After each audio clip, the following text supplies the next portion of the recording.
শুভ দুপুর বন্ধুরা, চলে আসলাম দেখো দুপুরের রান্না নিয়ে। তা আজকে একটা রান্না তোমাদের সাথে শেয়ার করবো, চলো দেখতে থাকো। আজকে বানাবো কাতলা মাছের মানে গন্ধরাজ কাতলা।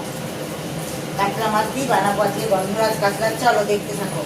আমি এখানে মাছটা ভাজা বসিয়ে দিয়েছি, তোমাদের আমি ক্যামেরাটার সামনে কাছ থেকে দেখাই।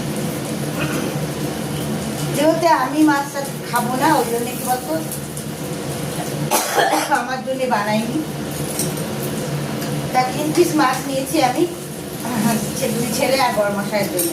তা মাছটা ভাজার সময় বন্ধুরা আমি ভাজাটা তোমার কি মাখিয়েছি তোমাদের সেটা দেখানো হয়নি, তা আমি মুখে সেটা বলে দিচ্ছি। তা মাছটা আমি নুন হলুদ এর মধ্যে দিয়েছি, একটু জিরের গুঁড়ো আর একটু লঙ্কার গুঁড়ো আর গন্ধরাজ লেবু রসটা একটা খালি লেবু নিয়ে রসটাকে চিপে ভালো করে মাখিয়ে মাছটা আমি ভেজে নিয়েছি। চলো দেখতে থাকো। তা এর মধ্যে আমি দেবো গোটা জিরে ফোড়ন,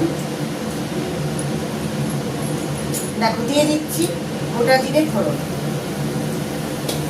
আর আমি এখানে আদা রসুন কাঁচা লঙ্কা পেস্ট করে নিয়েছি।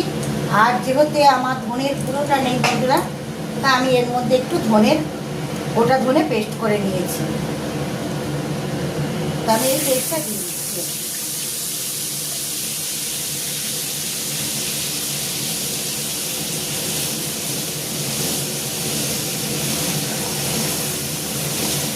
এর মধ্যে আমি এবার দিয়ে দেবো জিরের গুঁড়ো আর লঙ্কার গুঁড়ো। আর ধনেটা তো আমি আদা রসুনের পেঁয়াজের সাথেই পেস্ট করে নিয়েছি। তা দিয়ে দিলাম জিরের গুঁড়ো, পড়ে গেল বন্ধুরা। আর দিচ্ছি লঙ্কার গুঁড়ো।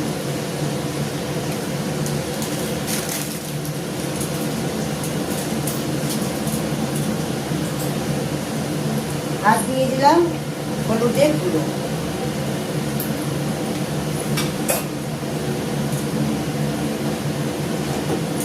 আর দিয়ে দিচ্ছি লবণ। তা মাছটাকে আমি মশলাটাকে আমি গুলিয়ে যাচ্ছে সব।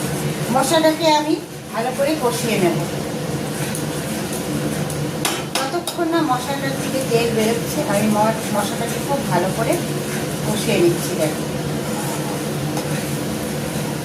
এর মধ্যে আমি মিষ্টি দিইনি, একটু আমি সুগার ফ্রি দিয়ে দেবো।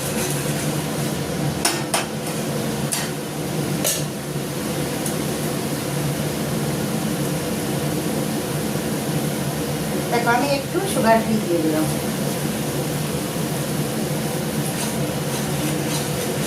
বেশ কষা